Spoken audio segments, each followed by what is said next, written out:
اور عزیز طلبا، آج ہم اس ملک میں آزاد ہیں اور آزادی کی یہ نعمت بڑی نعمت ہے، لیکن یہ تاریخ بھی ہمیں یاد رکھنی چاہیے کہ ملک آج آزاد ہے اور اس ملک کو غلامی کا بدترین دور بھی دیکھنا پڑا ہے۔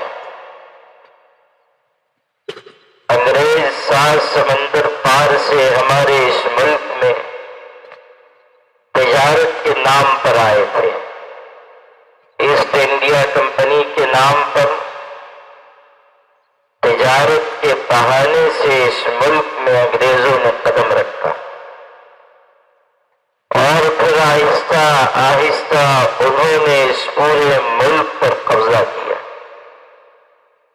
ہمارا ملک جو اپنے وسائل کے اعتبار سے بڑا مستحکم تھا اور جسے سونے کی چڑیا سمجھا جاتا تھا، انگریزوں کا یہ ذہن تھا کہ ہمارے اس ملک پر قبضہ کر کے دنیا میں وہ اپنے اقتدار کو مضبوطی بخشے، اور چونکہ انگریز ایسی قوم ہے جس کے پاس ذہانت بھی ہے اور محنت بھی، انہوں نے ان دونوں چیزوں کو استعمال کر کے آہستہ آہستہ تدریجاً ہمارے اس ملک پر قبضہ کیا، اور جو حکومت اس ملک میں تھی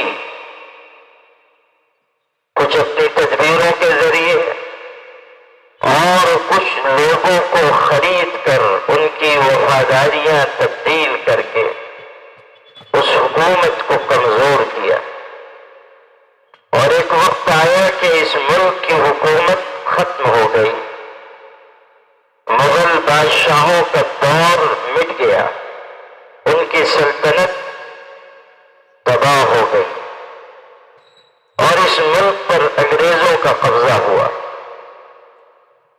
اور پھر انگریزوں نے اس ملک کے لوگوں کو اپنے مظالم کا نشانہ بنایا، مسلمانوں کو بھی، ہندوؤں کو بھی، اور اس ملک میں رہنے والے الگ الگ مذاہب، الگ الگ تہذیب کو ماننے والے لوگوں کو بھی۔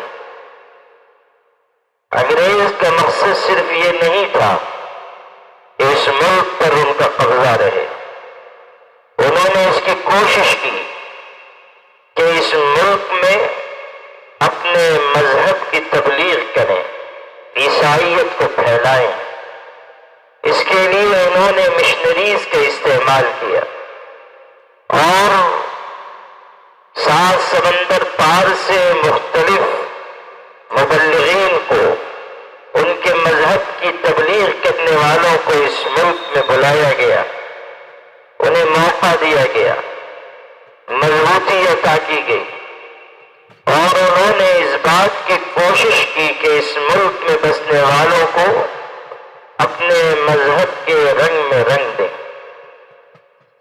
یہ جو آج اس ملک میں کوشش ہو رہی ہے کہ کسی ایک خاص تہذیب کو اس ملک میں نافذ کیا جائے، ہمارے ملک میں بسنے والے کالے انگریزوں نے گورے انگریزوں سے یہ تربیت، انہوں نے ان سے سیکھا ہے، حالانکہ ہمارا یہ ملک الگ الگ مذاہب اور تہذیبوں کا ملک رہا ہے، اور یہی اس کی خوبصورتی ہے، یہی اس ملک کے لیے، اس ملک کی تہذیب کے لیے، اس ملک کی گنگا جمنی تہذیب کے لیے خوبصورتی کی بات ہے کہ یہاں الگ الگ ذہن و مزاج کے لوگ، الگ الگ طور طریقے والے لوگ اطمینان کے ساتھ، سہولت کے ساتھ، اپنے مذہب اور تہذیب کی آزادی کے ساتھ اپنے ضمیر کی آزادی کے ساتھ رہتے اور جیتے آئے ہیں، لیکن اب اس تہذیب کو نشانہ بنایا جا رہا ہے اور بہت تیز رفتاری سے ملک کو اس سمت میں لے جانے کی کوشش ہو رہی ہے جو ہمارے اس ملک کے لیے کسی طرح مناسب نہیں۔ تو انگریزوں نے بھی اس کی کوشش کی کہ اپنا مذہب یہاں کے باشندوں پر لاگو کریں، اور عیسائی مشنریز کے ذریعے انہوں نے عیسائیت کو پھیلانے کا کام کیا۔ کچھ لوگ یہ سمجھتے ہیں کہ انگریزوں کے خلاف جو ہمارے علماء نے کوشش کی وہ صرف اس لیے کہ انہوں نے اس ملک پر قبضہ کیا تھا۔ یقیناً یہ بھی وجہ تھی، لیکن یہ بھی بنیاد تھی کہ یہاں کے رہنے والے لوگوں پر انگریزوں نے اس طور پر ظلم اٹھانا شروع کیا کہ انہیں اپنے مذہب کی طرف راغب کر رہے ہیں، اور کچھ کمزور لوگوں کو زور زبردستی سے اپنے مذہب میں داخل کر رہے ہیں۔ لوگوں کو خریدا گیا، لوگوں کو ڈرایا گیا، لوگوں کو دھمکایا گیا، اور طرح طرح کی تدبیریں اختیار کی گئی۔ اسی لیے اس کے خلاف جو سب سے طاقتور آواز بلند ہوئی وہ مسلمانوں کی طرف سے بلند ہوئی۔ آپ عزیز طلباء کو یہ جاننا چاہیے اور ہمیں پوری طاقت سے اس ملک میں یہ بات کہنی چاہیے کہ جد و جہد آزادی میں واضح طریقے پر اپنی بات کہنے کا آغاز ہم نے کیا تھا۔ ملک کی آزادی کی طاقتور آواز ہم نے بلند کی تھی۔ ہمارے علماء تھے، ہمارے مدرسے کے لوگ تھے، اور ابھی یہاں بات کہی گئی کہ حضرت شاہ عبدالعزیز صاحب نے فتویٰ دیا۔ یقیناً انہوں نے فتویٰ دیا، مدرسے کے ایک عالم نے فتویٰ دیا، لیکن یہ بات صحیح نہیں ہے کہ سب سے پہلے انہوں نے فتویٰ دیا اور پھر آزادی کی لڑائی شروع ہوئی۔ یا یہ جو بات ہمارے ملک میں کہی جاتی ہے اور آج کل بہت زور و شور سے کہی جانے لگی ہے کہ 1857 اس ملک کی پہلی جنگ آزادی ہے، یہ بہت بڑا جھوٹ اس ملک میں پھیلایا جا رہا ہے، اور اس لیے پھیلایا جا رہا ہے کہ آزادی کی لڑائی کا وہ حصہ جس میں زیادہ تر مسلمانوں کی شرکت رہی ہے، دوسری اقوام کی مدد کے بغیر اس حصے کو حذف کر دیا جائے۔ آزادی کی پہلی لڑائی 1857 میں نہیں لڑی گئی۔ سرکاری طور پر بھی بہت سی جگہوں پر پروگرام ہوتے ہیں اور کہا جاتا ہے 1857 پہلی جنگ آزادی۔ جھوٹ ہے، بہت بڑا جھوٹ ہے۔ 1803 میں شاہ عبدالعزیز صاحب نے فتویٰ دیا تھا، اور ان سے بھی پہلے آزادی کی لڑائی چل رہی تھی علی وردی خان بنگال میں، ٹیپو سلطان میسور میں، اور ملک کے مختلف حصوں میں جو اس وقت چھوٹی بڑی ریاستیں مسلمانوں کی تھیں، ان میں سے کئی ریاستوں کے راجا مہاراجا اپنی فوج کے ساتھ انگریزوں سے لڑے، کہیں جیتے بھی، انگریزوں کو اپنے علاقے سے نکال دیا۔ لکھنؤ میں لڑائی لڑی گئی اور علماء نے اس میں بنیادی کردار ادا کیا، اور یہ بھی 1857 سے بہت پہلے کی بات ہے، اور لکھنؤ کے آدھے حصے سے انگریزوں کو بے دخل کر دیا گیا۔ مولانا احمد اللہ شاہ مدراسی تھے، آپ ان کی تاریخ پڑھیے کہ کس طرح انہوں نے انگریزوں کے خلاف ایک منظم جد و جہد کا آغاز کیا، اور 1857 سے بہت پہلے انگریزوں کے خلاف چھوٹی بڑی لڑائیاں کے مختلف حصوں میں لڑی گئی۔ آپ سب جانتے ہیں کہ جب تک ٹیپو سلطان شہید زندہ رہے، انگریزوں کو یہ کہنے کی ہمت نہیں ہوئی کہ یہ ملک ہمارا ہے۔ 1799 میں ان کی شہادت ہے۔ 1799 میں انگریزوں کا مقابلہ کرتے ہوئے شہید ہوئے، اور وہ بھی شہید نہ ہوتے، جنگ نہ ہارتے، اگر ان کی فوج کے لوگ غداری نہ کرتے۔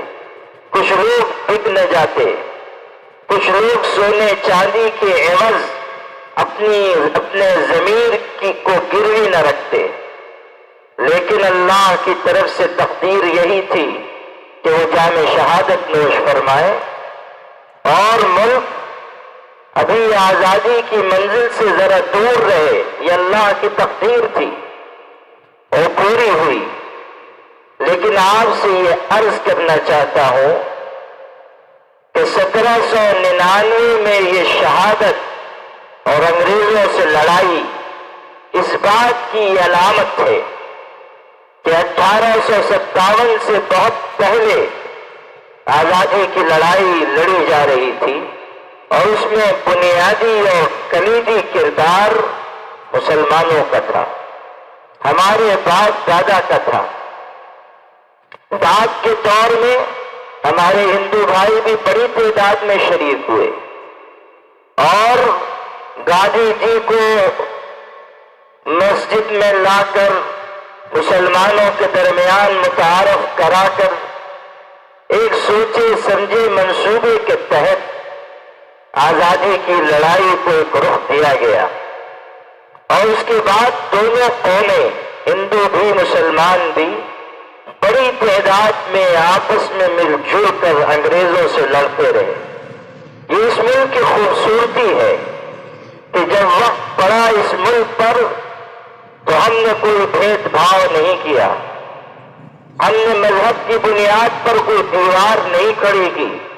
ہندو بھائیوں نے بھی، مسلمانوں نے بھی آپس میں ایک دوسرے کے اشتراک کے ساتھ آزادی کی لڑائی لڑی ہے، اور اس ملک کے باشندوں کی قربانیوں کے نتیجے میں ملک آزاد ہوا۔ یہ حقیقت ہے جسے جھٹلایا نہیں جا سکتا کہ ہمارے ہندو بھائی بڑی تعداد میں اس ملک کے لیے انہوں نے جانیں دی۔ 1857 میں تقریباً 5000 ہندوؤں کو مارا گیا، انگریزوں نے قتل کیا۔ جہاں بڑی تعداد میں مسلمان شہید ہوئے، ہندو بھائیوں نے بھی جانیں دی، انہوں نے بھی آزادی کی لڑائی میں حصہ لیا۔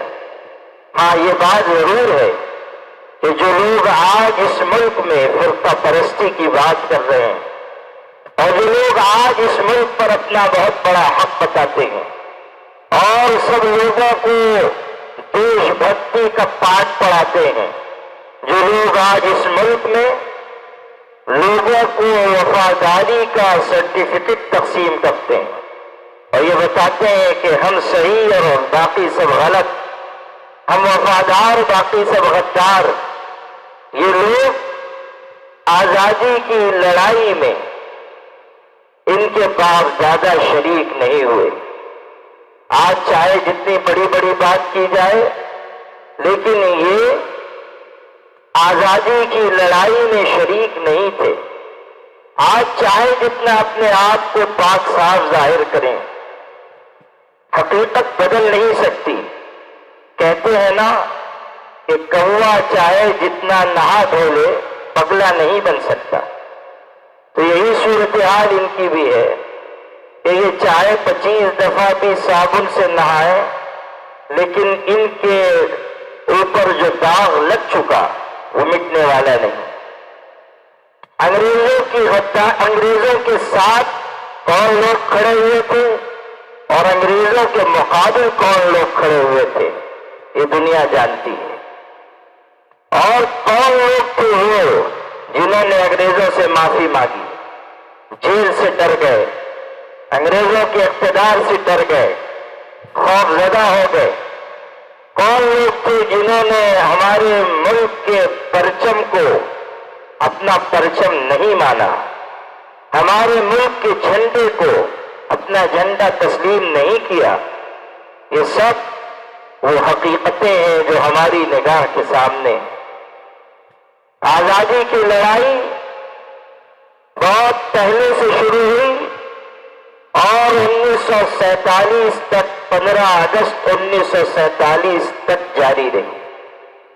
جب تک ملک آزاد نہیں ہوا، قربانی دینے والوں نے قربانی دی، اور آپ مدرسے میں پڑھ رہے ہیں، اس لیے آپ کو یہ علم ہونا چاہیے اور اس حقیقت پر آپ کو فخر ہونا چاہیے کہ مدرسے کے لوگوں نے، مدرسے کے پڑھے ہوئے لوگوں نے، مدرسہ چلانے والوں نے، مدرسہ قائم کرنے والوں نے، مدرسے میں درس و تدریس کی خدمت انجام دینے والوں نے اس ملک کی آزادی کی لڑائی میں بنیادی کردار ادا کیا ہے۔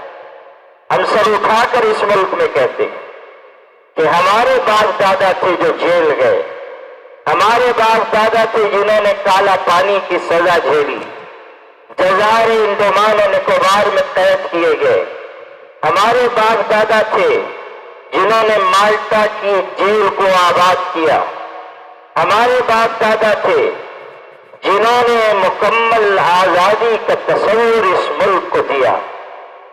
سب سے پہلے مکمل آزادی کی جو تجویز پیش ہوئی ہے وہ علماء کی طرف سے پیش ہوئی ہے۔ مولانا حضرت موہانی نے اس زمانے میں جب کہ کوئی مکمل آزادی کا تصور نہیں رکھتا تھا، پیش کرنے کی ہمت نہیں کرتا تھا، انہوں نے اس وقت کہا تھا کہ ہم مکمل آزادی چاہتے ہیں، اس ملک سے انگریزوں کا عمل دخل بالکل ختم ہو جائے، یہ ہماری پسند ہے۔ اور کتنی مرتبہ جیل گئے، جیل کی سلاخوں کے پیچھے وقت کاٹتے رہے۔ مولانا حضرت موہانی بڑے شاعر تھے، بڑے عالم تھے، بزرگ انسان تھے، اور دسیوں جیل کی سلاخوں کے پیچھے رہے، اور انہوں نے اور ان کے ساتھی علماء نے، مجاہدین آزادی نے اس وقت مکمل آزادی کا تصور پیش کیا جب کسی کے ذہن میں یہ بات نہیں تھی، اور صرف یہ نہیں کہ زبان سے کہا، جس چیز کو وہ صحیح سمجھتے تھے اس پر قائم رہے، انہیں ترغیب کا کوئی وار اور تخویف و ترہیب کا کوئی اوزار ان کی جگہ سے ہلا نہ سکا، کوئی چیز، کوئی لالچ، کوئی خوف انہیں ان کے مقصد سے دور نہ کر سکا، ان کے مشن سے انہیں باز نہ رکھ سکا۔ مولانا عطا اللہ شاہ بخاری اپنی زندگی کے 10-12 سال انہوں نے جیل میں گزارے۔ خود کہتے تھے کہ آدھی زندگی ریل میں گزری، آدھی جیل میں گزری۔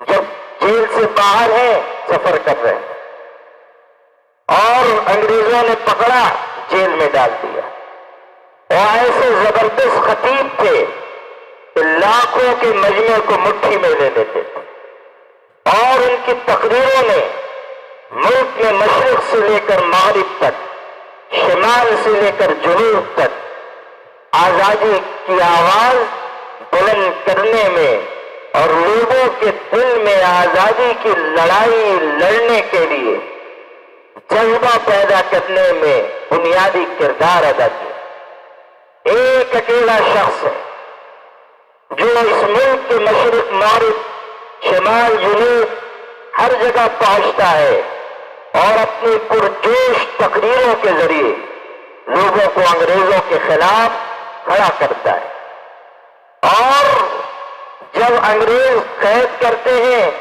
جیل میں جا کر اللہ کے پاک قرآن کی تلاوت کرتا ہے، لوگوں کو دین سکھاتا ہے، لوگوں کو صحیح زندگی کے اطوار طور طریقے سکھاتا ہے۔ انہی کا قصہ ہے، جیل میں تھے، انگریز جیلر آیا، اور جانتا تھا کہ یہ بڑے عالم ہیں، بڑے خطیب ہیں، ادب بھی کرتا تھا، تو آ کر کہنے لگا کہ شاہ جی کوئی میرے لائق کوئی خدمت ہو، کوئی ضرورت ہو بتائیے، کوئی ضرورت ہو بتائیے۔ شاہ جی نے کہا ضرورت ہم اللہ سے کہتے ہیں، اپنی ضرورت ہم اپنے اللہ سے کہتے ہیں۔ کہنے لگا اچھا میرے لائق کوئی خدمت بتا دیجئے۔ فرمایا ہمارا ملک چھوڑ کر چلے جاؤ، تمہاری سب سے بڑی خدمت یہی ہے کہ ہمارا ملک چھوڑ کر چلے جاؤ۔ اس جذبے کے ساتھ اس ملک میں ہمارے بڑوں نے قربانی دی۔ مولانا آزاد کو انگریز عدالت میں پیش کیا گیا تھا۔ وہ زمانہ ایسا تھا انگریزوں کا عروج کا آفتاب نصف النہار پر تھا، کوئی ان کے خلاف کچھ کہہ نہیں سکتا تھا، لیکن مولانا ابوالکلام آزاد نے تاریخی بیان دیا انگریز جج کی عدالت میں، اور قول فیصل کے نام سے ان کا وہ بیان چھپا ہوا ہے، پوری ایک کتاب۔ جیل میں بیٹھ کر انہوں نے اپنا بیان لکھا، اور ایسا زبردست کہ پڑھنے سے تعلق رکھتا ہے، اور اسی میں انہوں نے یہ بات کہی تھی اس زمانے میں جبکہ انگریز کی مخالفت آسان نہیں تھی۔ یہ کہا تھا کہ اگر حکومت یہ چاہتی ہے کہ میں سیاہ کو سفید اور سفید کو سیاہ کہوں، میں اس سے انکار کرتا ہوں۔ جب تک میں زندہ ہوں انگریز حکومت کو ظالم کہوں گا، اور انگریزوں کے اس قبضے کو جو ہمارے ملک پر ہوا ہے غاصبانہ قبضہ کہوں گا۔ ان کا وہ بیان عدالت کی تاریخ میں، پوری دنیا کی عدالت کی تاریخ میں ایک مثالی تاریخی اور تاریخ ساز بیان ہے۔ ہمارے طلباء کو پڑھنا چاہیے کہ عالم دین کی ہمت کیا ہوتی ہے، اس کی جرأت کیا ہوتی ہے، اس کی عظیمت کیا ہوتی ہے، اور جب وہ کسی ظالمانہ اقتدار سے بھی ٹکراتا ہے تو اس کا لب و لہجہ کیا ہوتا ہے، وہ کس زبان میں بات کرتا ہے، اور فرد واحد ہونے کے باوجود کس طرح وہ ظالم حکومت کو للکارتا ہے۔ قول فیصل علماء کی جانب سے ظلم کے خلاف آواز اٹھانے کی تاریخ میں ایک سنگ میل ہے، ہم کو آپ کو پڑھنا چاہیے۔ افسوس کی بات یہ ہے کہ ہم اپنے باپ دادا کی چیزوں کو پڑھتے نہیں، ہم جانتے نہیں کہ ہمارے باپ دادا اس ملک میں کیا کر کے گئے، کس طرح جی کر گئے۔ مدرسے کی تاریخ ہمیشہ ظلم کے خلاف آواز اٹھانے کی تاریخ ہے۔ مدرسہ صرف پڑھنے پڑھانے کی جگہ نہیں ہے، مدرسہ باہمت انسانوں کو پیدا کرنے کا کارخانہ ہے۔ اور درسگاہیں بھی دنیا میں، اور تعلیم گاہیں بھی دنیا میں ہیں، لیکن وہاں پڑھے لکھے ملازم تیار ہوتے ہیں۔ مدرسہ وہ درسگاہ ہے جہاں باضمیر انسان پیدا ہوتے ہیں، جہاں انقلابی پیدا ہوتے ہیں، جہاں تحریکی مزاج رکھنے والے پیدا ہوتے ہیں۔ مدرسے کی چٹائی پر بیٹھ کر پڑھنے والے اور یہاں سے پڑھ کر نکلنے والے صرف حدیث اور تفسیر پڑھ کر نہیں نکلتے، وہ زندگی گزارنے کا سلیقہ اور قرینہ سیکھ کر نکلتے ہیں، اور ان کے دل میں یہ احساس ہوتا ہے ہمیں کدھر جانا ہے، کس سمت میں جانا ہے، کیا کرنا ہے، کیا نہیں کرنا ہے۔ اگر ہم مدرسے میں رہ رہے ہیں اور یہ چیزیں نہیں سیکھ رہے ہیں تو ہمیں یہ سمجھنا چاہیے کہ ہم مدرسے سے پورا فائدہ نہیں اٹھا رہے۔ مدرسے کی تاریخ باہمت لوگوں کو پیدا کرنے کی تاریخ ہے۔ آپ پچھلی تاریخ بھی دیکھ لیں، صرف انگریزوں کے خلاف نہیں، ہم نے مسلمان حکومتوں میں بھی اپنی آواز بلند کی۔ احمد بن حنبل فتنہ خلق قرآن کے مسئلے میں مسلمان حکومت سے ٹکرا گئے، مسلمان بادشاہوں سے ٹکرا گئے، اور صاف کہا قرآن اللہ کا کلام ہے، اسے مخلوق کہنا فتنہ ہے۔ حکومت نے قید کر دیا، مارے گئے، ستائے گئے، تکلیفیں ان کو دی گئی۔ صدائے حق میں مولانا ابوالکلام آزاد نے لکھا ہے کہ احمد بن حنبل کو جس جلاد نے برے مارے، کوڑے لگائے، اس کا بیان ہے کہ میں نے جتنے کوڑے احمد بن حنبل کو مارے ہیں، اگر کسی ہاتھی کو بھی مارتا تو وہ مر جاتا۔ یہ تکلیف سہ کر انہوں نے اللہ کے دین کی حفاظت کی۔ امام مالک فتویٰ دیا انہوں نے جو حکومت کی مرضی کے خلاف تھا، انہیں مدینہ منورہ میں گدھے پر بٹھایا گیا، ان کو مدینے میں گھمایا گیا، ذلیل کرنے کی کوشش کی گئی۔ اس وقت وہ کہتے تھے من عرفنی فقد عرفنی ومن لم يعرفنی فانا مالک بن انس اقول ان طلاق المکرہ لیس بواقع۔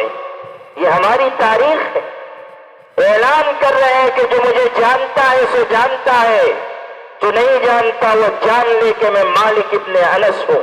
میرا فتویٰ ہے کہ زور زبردستی سے لی گئی طلاق واقع نہیں ہوگی۔ حکومت کی مرضی کے خلاف شریعت کے مطابق فتویٰ دے رہے اور تکلیف آ رہی ہے، جھیل رہے ہیں۔ امام ابو حنیفہ امام اعظم، ہمارے آپ کے امام خلیفہ منصور نے جو بہت بڑا بادشاہ تھا، کہا کہ آپ کو قاضی القضات بناتا ہوں، چیف جسٹس بناتا ہوں، آپ کا فیصلہ پوری اسلامی سلطنت میں نافذ ہوگا۔ انہوں نے انکار کر دیا، حکومت نے اصرار کیا، انکار کرتے رہے، یہاں تک کہ ایک موقع ایسا آیا کہ خلیفہ نے ان سے کہا آپ قاضی کیوں نہیں بن جاتے؟ انہوں نے کہا میں اس کا اہل نہیں ہوں، میں اس کا اہل نہیں ہوں۔ خلیفہ نے کہا آپ جھوٹ کہتے ہیں۔ تو ایسے ذہین آدمی تھے، فوراً جواب دیا کہ پھر جھوٹے انسان کو قاضی نہیں بنانا چاہیے، جھوٹے انسان کو آپ کیسے قاضی بنا رہے ہیں؟ خلیفہ نے کہا آپ قاضی کیوں نہیں بن رہے ہیں؟ اب انہوں نے صاف بات کی، اور سمجھیے کہ عالم دین میں کیسا تقوی ہونا چاہیے۔ اتنا بڑا منصب ہے، ٹھکرا رہے ہیں، اور جب وجہ پوچھی گئی تو ارشاد فرمایا کہ سنو، آج تم مجھے قاضی القضات بنا دو گے، چیف جسٹس بنا دو گے، لیکن کل تم اور تمہارے درباری کوئی فتویٰ لے کر آئیں گے، کوئی اپنی رائے لے کر آئیں گے، اور مجھ سے یہ چاہیں گے کہ میں اس پر اپنی مہر لگا دوں، میں اس کی تصویب کر دوں۔ تو سنو، میں دریائے دجلہ و فرات میں ڈوب کر مر جانا پسند کروں گا، مگر کسی خلاف شریعت حکم پر دستخط نہیں کروں گا۔ میں یہ نہیں کر سکتا کہ کوئی خلاف قرآن و سنت فیصلہ ہو اور اس پر میں مہر لگا دوں، میں اس پر اپنا دستخط کر دوں، یہ نہیں ہو سکتا۔ قید کر دیے گئے، حکومت نے جیل میں ڈال دیا، اور اتنے بڑے امام کا جنازہ جیل سے اٹھا۔ تاریخ آپ پڑھیے، امام ابو حنیفہ کا جنازہ ان کے گھر سے نہیں اٹھا، جیل خانے سے اٹھایا گیا۔ حکومت نے ان کو زہر دلوا دیا، قید خانے میں تھے، زہر دلوایا، اور جب زہر کا اثر ظاہر ہوا اور امام صاحب نے سمجھ لیا کہ اب اللہ کی بارگاہ میں جانا ہے، 70 سال کا بوڑھا انسان اٹھ سجدے میں گر گئے، جان جعفری کے سپرد کی اس حالت میں کہ سجدے میں ہیں، اللہ کے حضور میں جھکے ہوئے ہیں، جان دے دی، مگر کتاب و سنت کے خلاف کسی فیصلے کو قبول نہیں کیا۔ آج علماء کی تاریخ، مدرسوں کی تاریخ یہ ہے۔ میرے عزیزوں، ہمارے دل میں بھی یہ جذبہ ہو کہ ہم سچے عالم بنیں، اچھے عالم بنیں، باہمت عالم بنیں، صاحب استعداد عالم بنیں، ہماری زبان بھی اچھی، ہماری تحریر بھی پختہ، ہماری تنظیم و تحریک بھی مضبوط۔ ایسے افراد نہ بنیے کہ آپ میں کمزوری ہو، آپ میں استعداد کی کمی ہو، آپ مدرسے میں صرف وقت گزاری کریں، ہرگز نہیں۔ آپ مدرسے میں آئے ہیں، اپنے دل کے اندر یہ جذبہ پیدا کیجئے کہ آپ ایک اچھے عالم بن کر نکلیں، ایک اچھے حافظ بن کر نکلیں، آپ کے دل میں کتاب و سنت کا نور ہو، آپ کی زبان پر حقانیت ہو، اور آپ میں یہ شعور ہو کہ آپ ملت کو راستہ دکھا سکیں، آپ ملک کو راستہ دکھا سکیں۔ ہمارے علماء نے جب وقت پڑا ملک کو سمت دیے، ملک کو راستہ بتایا کہ آپ کو ادھر چلنا ہے، ادھر نہیں جانا، اور قربانیوں کی وہ عظیم تاریخ مرتب کی کہ آج ہم احساس شکر کے ساتھ اور جذبہ فخر کے ساتھ کہہ سکتے ہیں کہ اس ملک کی جد و جہد آزادی میں ہمارا جو حصہ ہے، مدرسے والوں کا جو حصہ ہے، وہ کسی کا نہیں ہے۔ آج مدرسے سے بہت سے لوگوں کو تکلیف ہو رہی ہے، اور اسی لیے ہو رہی ہے کہ یہ جانتے ہیں کہ جو مضبوط اور طاقتور آواز ظلم کے خلاف مدرسے سے بلند ہو سکتی ہے، بلند ہوتی ہے، وہ کہیں سے نہیں بلند ہو سکتی۔ مدرسے سے جو آواز نکلتی ہے، اللہ تعالیٰ اس میں قبولیت پیدا کرتا ہے، وزن پیدا کرتا ہے۔ میرے بھائیوں، میرے عزیزوں، آپ کے دل میں میں اپنے دل کا یہ درد منتقل کرنا چاہتا ہوں کہ کل بھی ہمارے علماء نے، ہمارے بزرگوں نے، مدرسے والوں نے ملک کے لیے قربانی دی ہے۔ آج بھی اس ملک کو قربانی کی ضرورت ہے۔ کل انگریزوں کی غلامی تھی، آج نفرت کی غلامی، آج فرقہ پرستی کی غلامی ہے۔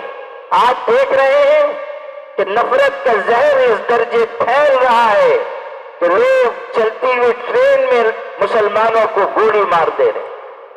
ہریانہ اور میوات میں فساد کی لہر چل پڑی، اور نفرت کی وجہ سے مسجدوں پر یلغار کی جا رہی۔ لوگ علن اعلان کہہ رہے ہیں کہ ہم مسلمانوں کا بائیکاٹ کریں گے۔ افسوس کی بات یہ ہے کہ پولیس موجود، انتظامیہ موجود، سب سن رہے ہیں۔ ایسا معلوم ہوتا ہے کہ سب سنی مسلمان ہو گئے، سن رہے ہیں، لیکن کوئی کارروائی نہیں۔ یہ اس بات کی علامت ہے کہ نفرت رگ و ریشے میں پیوست ہو رہی ہے۔ اس نفرت کے خلاف ہمیں آواز اٹھانی چاہیے، ہمیں کہنا چاہیے کہ ہم اس ملک میں نفرت کی آبیاری کو چلنے نہیں دیں گے۔ یہ ملک مسلمانوں کا بھی ہے، ہندوؤں کا بھی ہے، سکھوں کا بھی ہے، عیسائیوں کا بھی ہے، مظلوم اور پچھڑے طبقات کا بھی ہے، آدیواسیوں اور SC ST OBC کے لوگوں کا بھی ہے۔ سب کو مل جل کر اس ملک میں رہنا ہے۔ یہ ملک اسی وقت ترقی کرے گا جب نفرت مٹائی جائے گی، محبت کو عام کیا جائے گا، جب اس ملک سے فرقہ پرستی کا خاتمہ ہوگا، ایک اتحاد، ایک یکجہتی، ایک یگانگت، ایک آپس کا تعلق قائم ہوگا، تبھی یہ ملک آگے بڑھے گا، تبھی یہ ملک ترقی کرے گا، تبھی یہ ملک پروان چڑھے گا۔ ہمیں اس پورے ملک میں محبت کی آواز لگانی چاہیے۔ ہر مدرسے سے یہ آواز لگے کہ اس ملک کی ترقی کا راز اس کے اتحاد میں مضمر ہے، اس کی یکجہتی میں مضمر ہے، آپس کے مضبوط تعلق میں چھپا ہوا ہے۔ کوئی ہندو، کوئی مسلمان نفرت کی بات نہ کرے۔ اس ملک میں کوئی سکھ، کوئی عیسائی توڑ کی بات نہ کرے۔ ہم اس ملک میں پوری طاقت سے یہ بات کہیں کہ نفرت جہاں ہوگی نقصان پہنچائے گی، خاندان میں ہوگی تو خاندان کو توڑ دے گی، بستی میں ہوگی تو بستی کو توڑ دے گی، اور اگر ملک میں ہوگی تو ملک کو توڑ دے گی۔ اس لیے نفرت کو مٹائیے، محبت کو بڑھائیے، یکجہتی کو بڑھائیے، آواز دیجیے اس ملک میں کہ اس ملک کو بچانے کے لیے آگے آؤ، اس ملک میں آپس کے تعلق کو مضبوط کرنے کے لیے آگے آؤ۔ جس طرح ہمارے بڑوں اور بزرگوں نے انگریزوں کے خلاف آواز اٹھائی تھی، ہمیں بھی اس ملک میں نفرت کی آبیاری کرنے والوں کے بارے میں صاف کہنا چاہیے کہ وہ ملک کے ساتھ وفاداری نہیں نبھا رہے ہیں، غداری کر رہے ہیں۔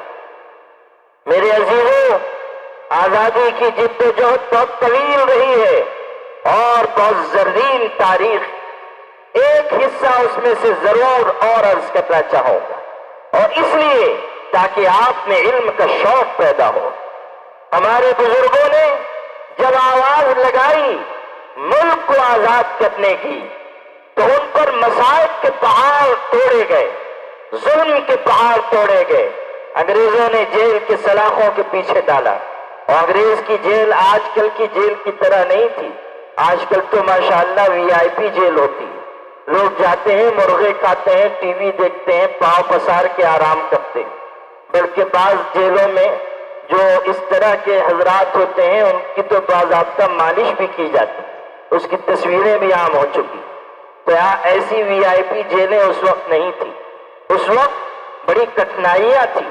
اور جو انڈومان نکوبار جو جزائر ہیں جس کو کالا پانی کہا جاتا تھا، وہاں تو ایسے سخت حالات تھے کہ آج ہم سوچ لیں تو کانپ جائیں۔ سانپ بچھو بھرے ہوئے تھے، زہریلے جانور بھرے ہوئے تھے، پانی انتہائی خراب، آب و ہوا انتہائی خراب۔ انگریز لے جا کر وہاں بھر دیتے تھے تاکہ یہ زہریلے جانوروں سے کا شکار ہو جائے، تاکہ یہ یہاں کی خراب آب و ہوا میں مر جائیں۔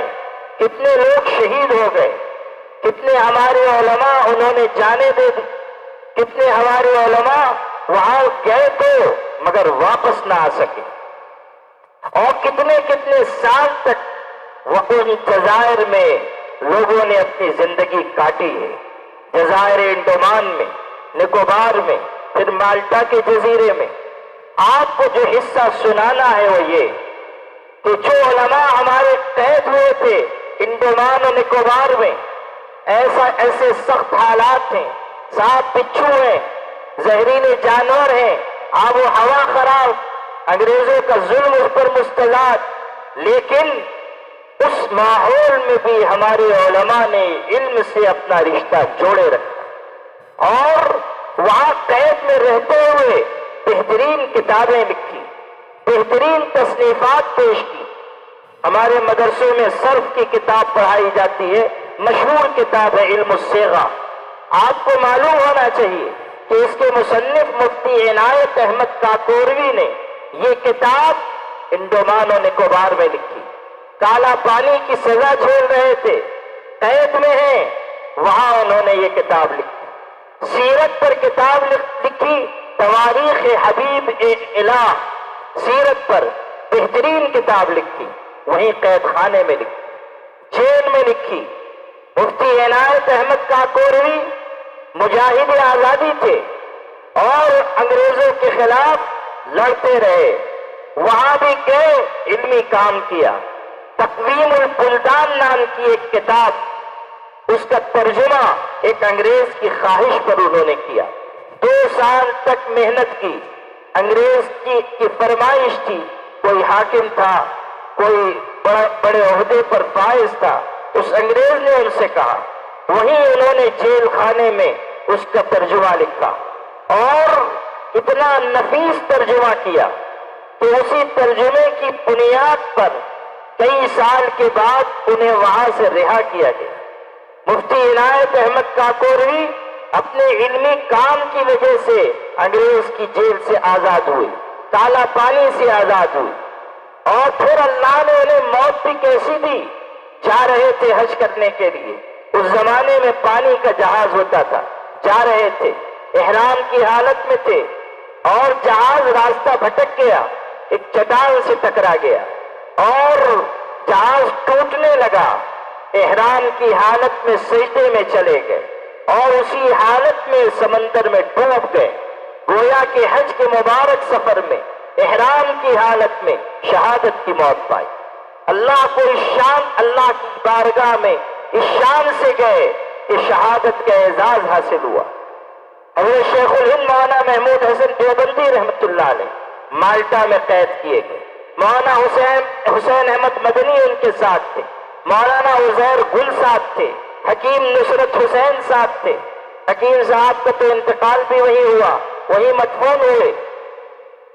مولانا محمود حسن صاحب نے اپنا بہترین ترجمہ قرآن اور اس کے مختصر حواشی وہی مالٹا میں لکھے۔ مالٹا کے قید خانے میں یہ علمی کام کیا، بہترین ترجمہ، بہترین حواشی، تکمیل حواشی کی نہیں فرما سکے تھے۔ وہاں سے جب چھوٹ کر آئے 1920 میں، چند مہینوں کے بعد انتقال ہو گیا، لیکن ان کے شاگرد رشید مولانا شبیر احمد عثمانی نے اسے مکمل کیا۔ آج وہ ترجمہ، وہ تفسیر اہل علم کے لیے سرمہ بصیرت ہے۔ جیل میں لکھا، جیل میں علمی کام کیا۔ یہ ہمارے بزرگوں کا علمی ذوق تھا۔ مولانا ابوالکلام آزاد نے اپنی مشہور زمانہ تفسیر ترجمان القرآن کا بڑا حصہ جیل میں لکھا۔ انگریزوں نے قید کر دیا، وہاں بیٹھ کر تفسیر لکھ رہے ہیں۔ شیخ الہند ترجمہ قرآن پاک کا فرما رہے ہیں۔ مفتی عنایت احمد صاحب تفسیرت پر کتاب لکھ رہے ہیں، علم صرف پر کتاب لکھ رہے ہیں۔ آپ غور کیجئے، یہ چند مثالیں ہیں، اس طرح کی اور بہت سی مثالیں ہیں، لیکن یہ مثالیں میں نے اس لیے دی ہیں کہ آپ کے ذہن میں یہ بات رہے کہ ہمارا ورثہ علمی ذوق ہے۔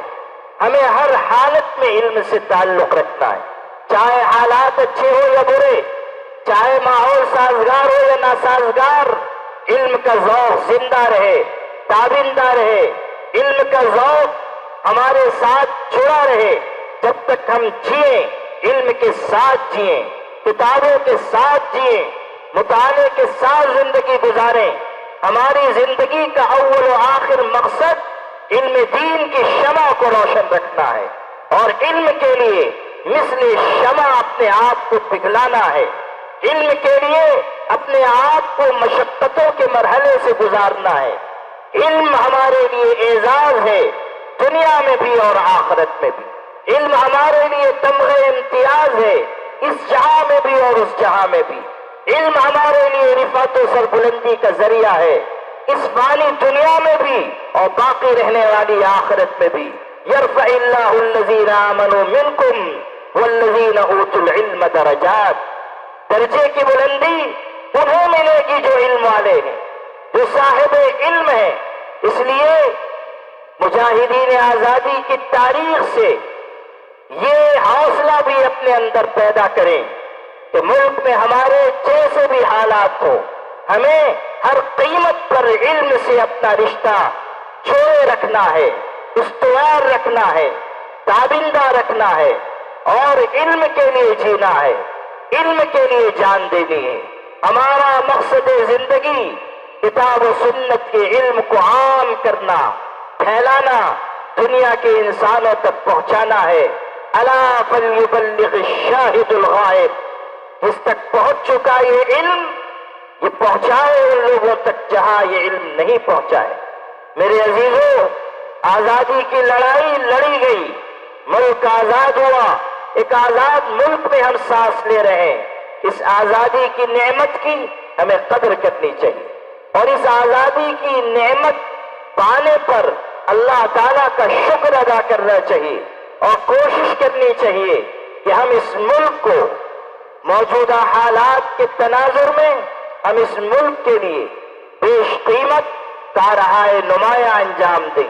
اللہ تعالیٰ ہم سب کا حامی و ناصر ہو، اور اللہ تعالیٰ ہمارے ملک کے لیے خدمت انجام دینے والے تمام مجاہدین آزادی کو، جو ان میں سے جنت کے حقدار ہیں، جنت عطا فرمائے، اور جنہوں نے اس ملک کی جد و جہد آزادی میں حصہ لیا اور شہادت پا کر سرخرو ہوئے، اللہ تعالیٰ ان کے درجات بلند فرمائے۔ آج یوم آزادی کے پرمسرت موقع پر ہم تمام مجاہدین آزادی کو خراج عقیدت پیش کرتے ہیں، خراج تحسین پیش کرتے ہیں، اور دعا کرتے ہیں کہ اللہ تعالیٰ ہمارے ملک کی ہر شر سے حفاظت فرمائے اور ہم سب کو کامیاب و کامران رکھے۔ والسلام علیکم ورحمۃ اللہ وبرکاتہ۔